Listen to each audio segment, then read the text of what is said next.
గౌరవనీయులు పంచాయతీ కార్యదర్శి సార్ వెంకటేశ్వర్ గారు మరియు సూర్యాపేట జిల్లా రైతు అధ్యక్షులు వారు శ్రీ రాజు మాజీ సర్పంచ్ గారు మరియు నా మిత్రుడు మాతంగి మురళి గారు మరియు నవీన్ జార్జ్ రెడ్డి గారు కాకతీయ ఉద్యమ వీరుడు మరియు ఉపేందర్ సార్ నాకు పేరు తెలియదు.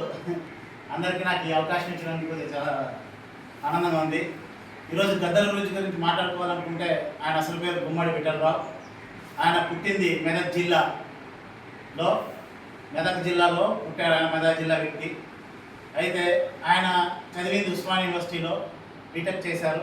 ఆ తర్వాత ఆయన ఉద్యమం అడిగేయడం, ఆయన గాత్రంతో పాటలతో ఎంతోమంది వ్యక్తుల్ని మార్చినటువంటి మహోన్నత వ్యక్తి ఆయన. ఆయన పాటలతోనే చాలామంది ఒక విప్లవ భావాలు కలిగి ఉన్నారంటే అంత అతిశయోక్తి ఏమీ లేదు. అదేవిధంగా ఆయన మన తొలిదశ ఉద్యమం అయితేమి మరియు మలిదశ ఉద్యమం అయితేమి కీలక పాత్ర పోషించారు.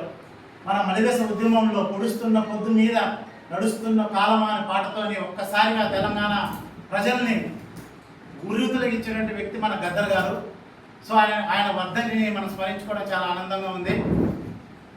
అదేవిధంగా మన జయశంకర్ గారు తెలంగాణ దిక్సూచి, తెలంగాణ జాతిపిత, తెలంగాణకి ఒక మన జాతిపిత అయినటువంటి ప్రొఫెసర్ జయశంకర్ గారు ఆయన అన్నింటినీ నడిపించి మన మలదేశ ఉద్యమాన్ని ఒక బంగారు బాట వేసి మన తెలంగాణ సాకారానికి కారణం కావడానికి అనేక విధంగా కృషి చేసినటువంటి మహోన్నత వ్యక్తి ప్రొఫెసర్ జయశంకర్ సార్.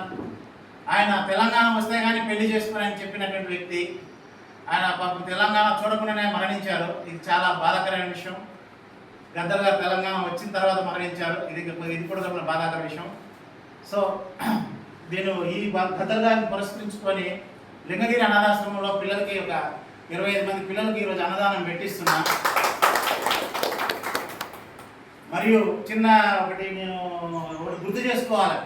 ఎందుకంటే గద్దర్ గారి గురించి ఎందుకు అంటే నేను చిన్నప్పుడు పాడేరులో ఉన్నప్పుడు అది ఇయర్ నాకు గుర్తులేదు. అప్పుడు గద్దర్ గారి మీద సంత ఏదో ఉంది.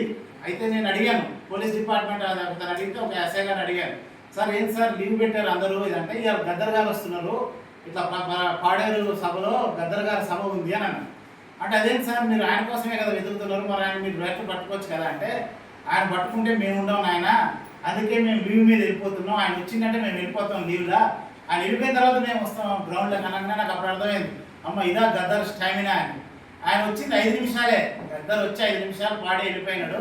కాకపోతే గ్రౌండ్ మొత్తం నిండిపోయింది జనంతో. ఆ రోజు నాకు అది గుర్తుంది. ఆ తర్వాత ఆయన పాటలు కానీ ఆయన మాటలు కానీ చాలా ప్రభావితం చేశారు ప్రతి ఒక్కరిని. సో నేను ఇది జరుపుకోవడం నాకు ఆనందంగా ఉంది. ఇంకా 10 సంవత్సరం వీలైతే కుదిరితే కొద్దిగా ఒక మెట్టుగా ప్రారంభిద్దామని ఆలోచిస్తున్నా. ఈ అవకాశం ఇచ్చినటువంటి నాకు కార్యదర్శి గారికి, నా మిత్రులకి అందరికీ నేను వందనాలు చెప్తున్నాను. Thank you very much. Thank you Naveen గారు. ఇద్దరు కూడా తెలంగాణ ముద్దు బిడ్డలే. వాళ్ళ గురించి ఎంత చెప్పుకుని మనం తక్కువే. సరే గద్దర్ సార్ అయితే మనం చూసే అవసరం